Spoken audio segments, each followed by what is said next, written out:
rested after a long and I'm sure busy weekend. It can be exhausting, right?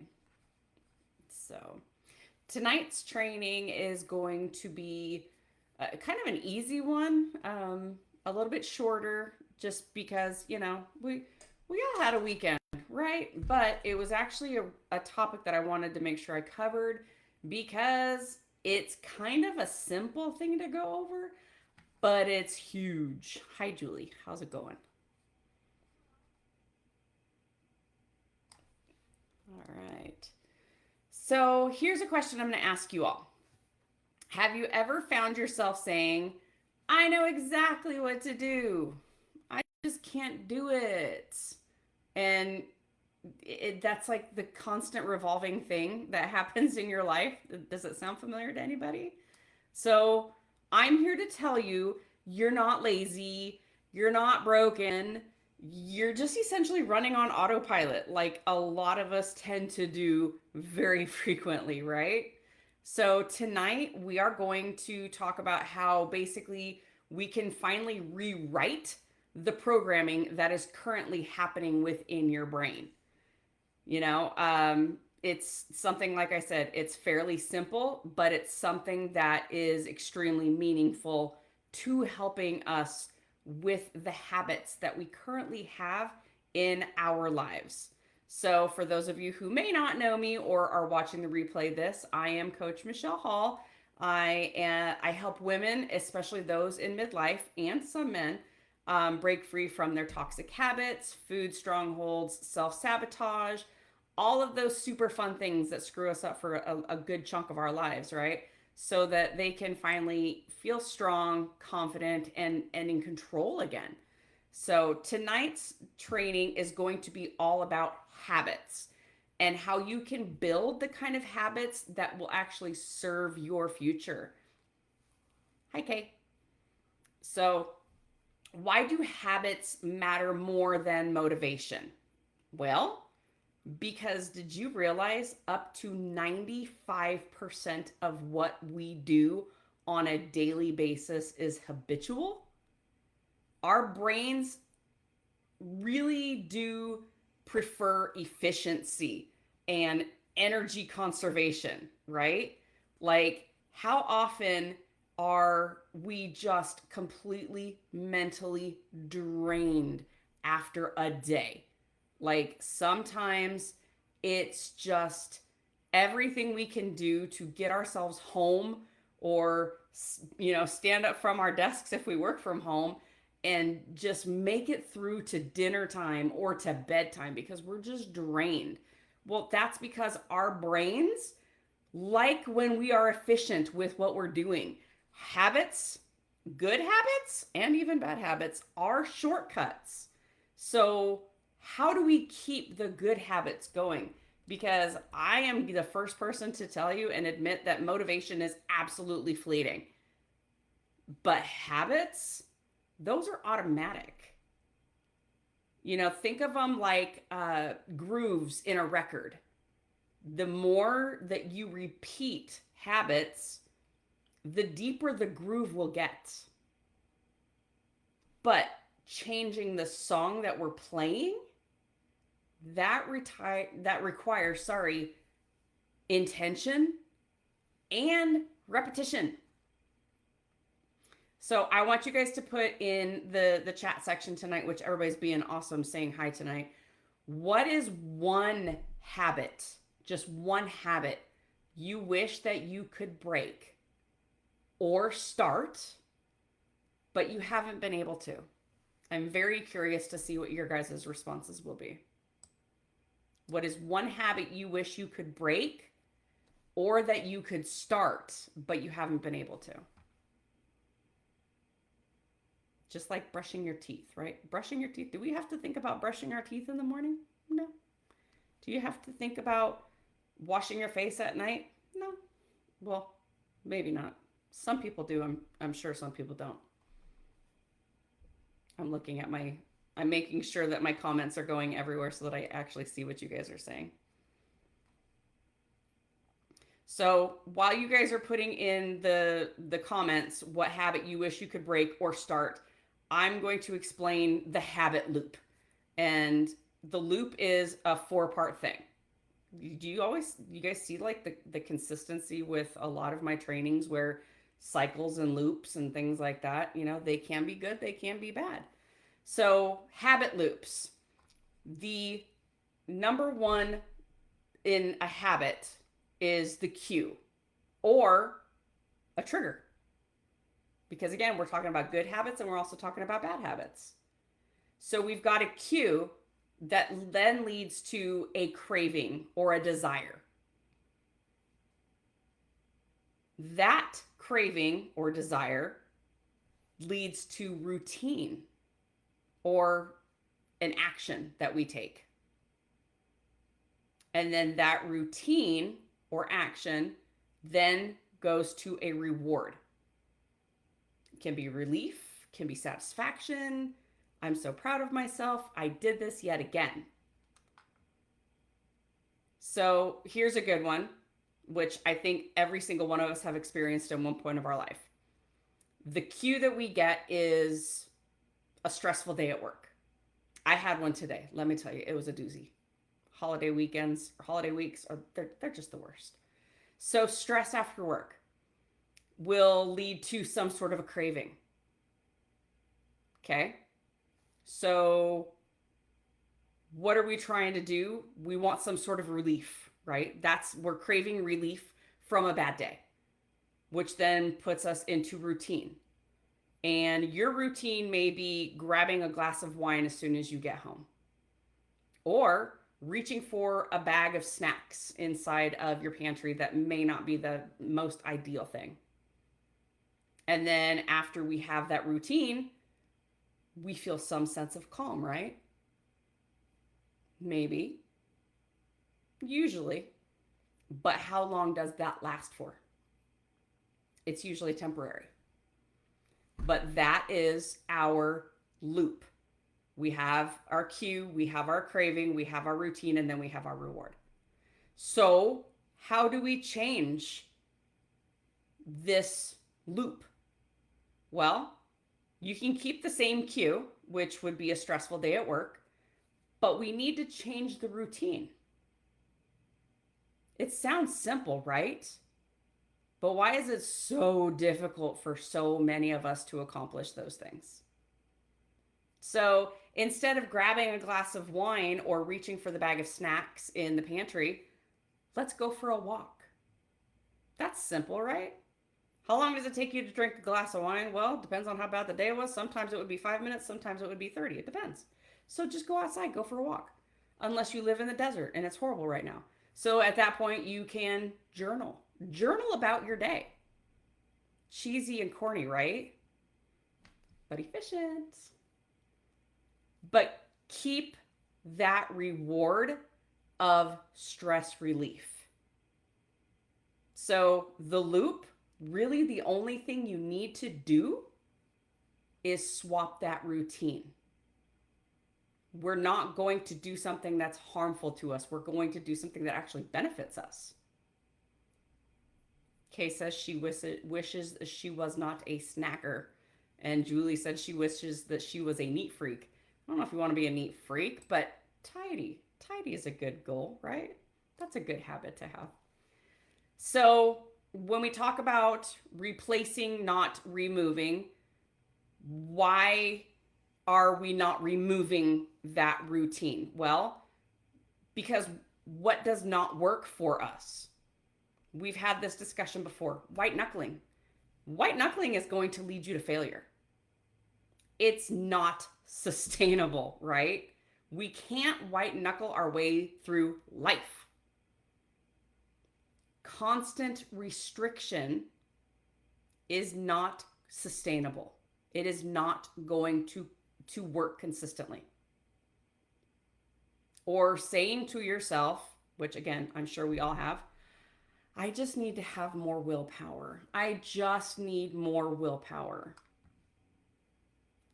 How's that worked for us so far? But what does work?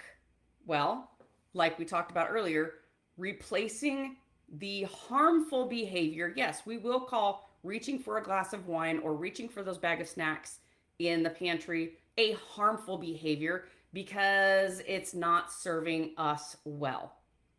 So we want to replace that with a healthier routine, but that will give us a similar reward. We're looking for the reward at the end, right? We're looking for calm after a really super stressful day. We just have to find a different routine that's going to serve our minds and our bodies better. But making the habit easy, obvious, and satisfying, because we are all about instant gratification and needing to feel good about something, right? So, this new habit that we have, taking a walk instead of having a glass of wine, has to be easy, it has to be something obvious, and it has to be something satisfying to us. Mary Jo said she wants to develop the habit of drinking a big glass of water before she gives into hunger. That's a good one because it might actually be a thirst cue that you're getting as opposed to a hunger cue. So here's some examples of, I guess you can call them upgrades. I mean, that's kind of a word for it, for these habits that you have. So this one's for Kay. Late night snacking. She says she wishes she could stop snacking. Well, again, let's go take a walk. Or let's have a glass or a cup of herbal tea. Or like Mary Jo said, let me get a glass of water before I start digging into something to eat, because I may not need that food. I just need something different. So for late night snacking, let's go for a walk. Let's go stand outside and do some grounding because you live where there's grass. That's a great option as opposed to grabbing something to eat. Skipping breakfast. Skipping breakfast is such a huge, huge thing. And in the years that I've been coaching, that's probably one of the hardest things, especially women, because we're so freaking busy in our lives and we are so responsible for everybody in our lives, right? We just automatically skip breakfast. Oh, I don't need it. I'll be okay until lunch. And then by 10 o'clock, you are like scouring your office or wherever you work, looking for something to eat because you're starving. So instead of skipping breakfast, let's have a protein shake sitting in the refrigerator that we've made the night before and is ready to go. Because then you're still getting something, you're getting some sort of sustenance. A protein shake, for the most part, depending on what kind you get, is going to be something that's going to help fill you up and hopefully sustain you until your next meal, so that you're not just running around looking for something to stick in your mouth because you're starving. Aimlessly scrolling in bed. Oh, yes. This is a habit that I honestly can't even fathom how many people have that habit. And we know it is not a good habit because, number one, it's not serving us any real purpose. And number two, we're getting all of that blue light exposure that's going to mess up our sleep and going to prevent us from having proper circadian rhythm going forward, right? So, what do we do instead of scrolling in bed? Well, if you like to read a book. That's easy. Listen to an audiobook. If you're a person who likes meditation and it helps you to go to sleep, get a meditation app and have that playing in the background while you're laying in bed. And if you have to, take your phone and put it outside of your bedroom so that you don't have that constant temptation. If you have a television in your room, don't watch the television. Because again, blue light exposure, overstimulation. Find something else that's going to serve you better and do that instead. I am a huge fan of reading in bed. I love reading in bed, but I honestly don't get through more than probably one page because I'm falling asleep. But that's become a fantastic habit for me, even though it takes me like a month and a half to read a book because I get through like this much of a page before I'm falling asleep. So here's the magic number for habits, okay? 21 days. How many of you have heard 21 days to make a new habit or 21 days to break an old habit? Why is 21 days that magic number? What is it about 21 days that is what helps people? Well, there's a little bit of science behind it because research actually shows habits start forming in as little as 21 days. Do you think it's a coincidence that my challenges are 21 days long? It's not. It is long enough to get over the discomfort that you're going to experience for change, but short enough that you feel really proud of yourself because it is an achievable goal in a short period of time. Momentum can build really, really fast in 3 weeks, but that is when you focus on 1 to 3 habits max. I like to tell people 1 habit a week. If you want to add in another habit, okay, let's try this. Let's try this. Let's try this. Yes, our challenge will be over in 21 days, but you can keep that momentum going because you see the success that you're making with habit number 1, and you're kind of piggybacking off of it with the other 2. But 1 to 3 habits max that we want to focus on in 3 weeks. Because 21 days is not the finish line. There is no finish line, friends. We are playing the long game, right? 21 days is a launching pad. That's giving us that run, that jump that we need, and allowing us to continue on with the momentum that's going to make us succeed. So here's 3 habit forming keys, steps, whatever you want to call them. There's 3 of them. Number 1 is to keep it simple. Don't overcomplicate things. Start small. Small habits. Some people, when they do my 21-day challenges, their first habit is to track their food or to do a food journal or just pay attention to what it is they're feeling and they're doing while they're eating so that they're not aimlessly scrolling.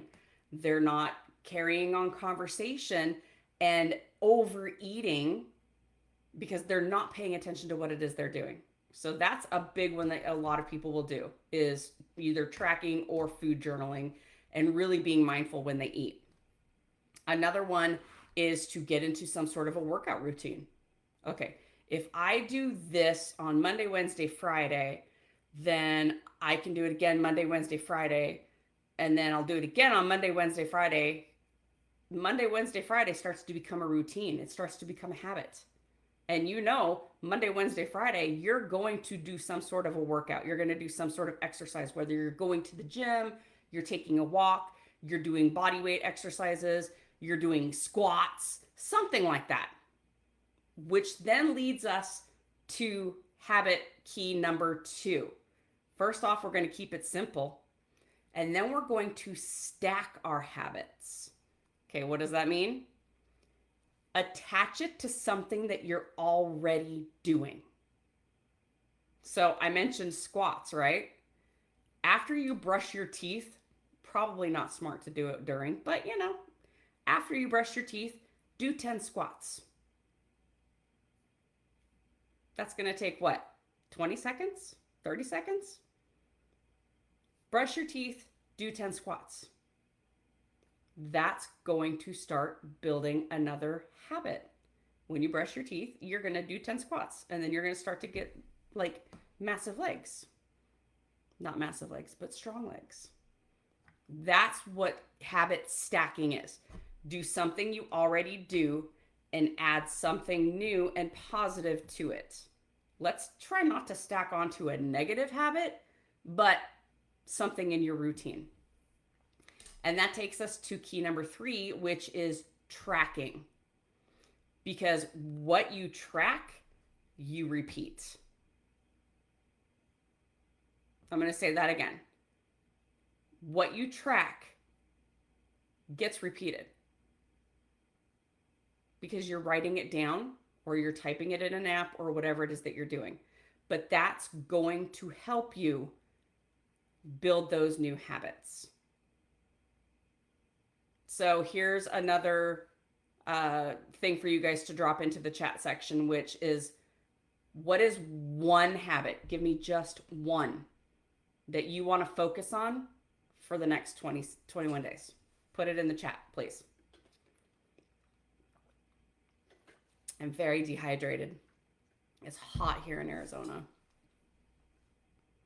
My habit is drinking water, drinking like 3 of these a day.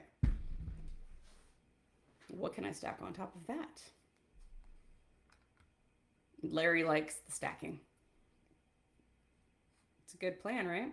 So yeah, give me one habit you guys want to focus on for the next 21 days. I know we've got a little bit of delay happening between my live and when you guys actually get it. So that's why I like to delay. One habit. Let's see. What's one habit I want to do in the next 21 days? That's a great question. That's something I haven't even thought of myself. You would think that I'd be more prepared when I do these live trainings, right? One habit. I think I want to, again, be consistent with my workouts.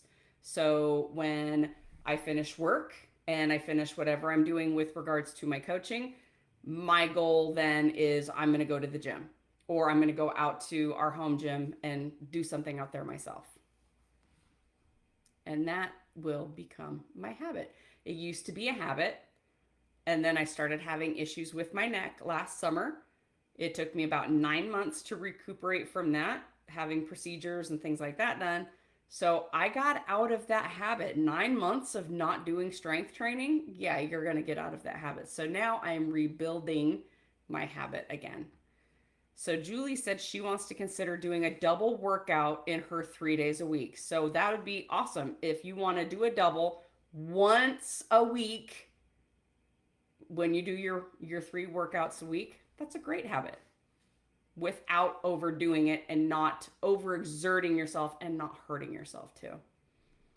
Larry said he wants to do 2 10-minute sessions on the vibration plate. That's a great habit to get into. Keep them on the same day. So you do something and then you can do something, right? Larry likes the idea of habit stacking. So he can do something and then get on the vibration plate. Easy peasy, right? Take a walk, get on the vibration plate. You don't need to overhaul your entire life to get different results. That's my point of this particular training, is you just need to change your direction. We're just going to work on one habit at a time. If that's all we can handle, we're going to do one habit at a time. Don't overhaul your entire life, because that's going to lead to failure. You're going to feel overwhelmed. You're going to sabotage yourself. So we're going to focus on one thing, one good, healthy habit that serves us at a time. So if you guys are in my group, which you're in my group because you're watching this video right now, you know I've got this 21-day challenge coming up, and it starts in 2 days. It's starting on the 9th. It's free, friends. Join it. Start building these healthy habits. Do the 21-day challenge with other people that are looking to do a similar thing.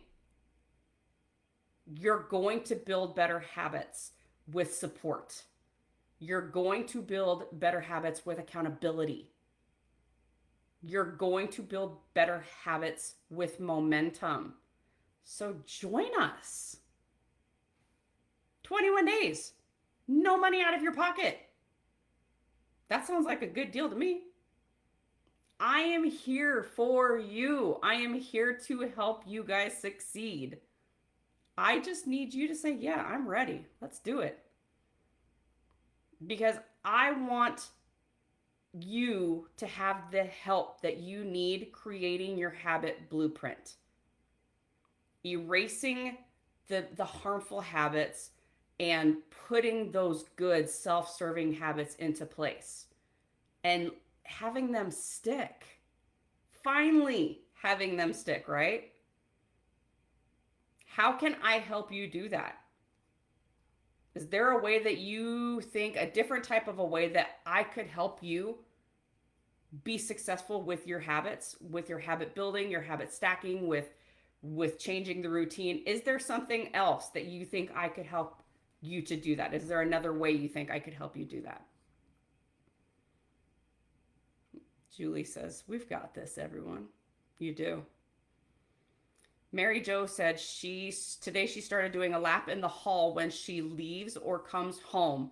She wants to do consistent movement each day, and she's looking for more opportunities to add it on in busy days. That's amazing. That is fantastic. Are you going to be able to keep up the consistency? Are you going to be able to just do that one lap in the hallway every day for 21 days?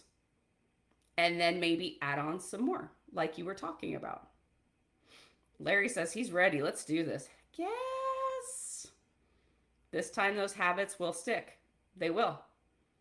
I am here for you guys. I want you all to succeed. I don't want you consistently struggling day in and day out. I want to be your support. I love being accountability partners with people. Allow me to help you. It's literally going to cost you nothing. 21 days. Do you have 21 days in you to help change the cycles, to help change these habits that you've been dealing with day in and day out, to create healthier habits to help you succeed and keep going without feeling ridiculously frustrated? Because I'm here for that. Mary Jo says she can keep her small habit up and then add to it. That's what I love to hear. So you guys have seen the post in the group. I am going to tag everyone in it again so that you know where it's at, so that you can get signed up and join this 21-day revolution, if you will, and start learning how to make the positive changes in your life and keep them going. That's what this is all about. Let's be consistent. Let's win. I want these wins for you all. It's not about me. It's about you. Sherry says, will this have a replay? You can't stay. Yes. And actually, Sherry, I'm basically finished because it was a very simple, see, I was keeping it simple. There we go. That was step number 1. This was a very simple message and training that I wanted to give to you all. And yes, the replay will be available on here. And then I will also have it posted on YouTube so that we can get together as a group and be successful in doing what it is that we want to do. So again, I'll tag the entire group in the post about the 21-day challenge so that y'all can get signed up. And then we are going to hit the ground running on Wednesday. Okay? So if anybody else has any questions, please post them in the group. Otherwise, I will see everybody later on. I love making my posts. Keep up the fantastic intentional movement that you guys have been doing. I am loving seeing what everybody is doing because everybody's doing something different. And it gives me great ideas then too to do my intentional movement on the days that I'm not going to the gym for strength training. So everybody, you're so welcome. We'll see you in the group and have a fantastic rest of your Monday night. Okay? Bye.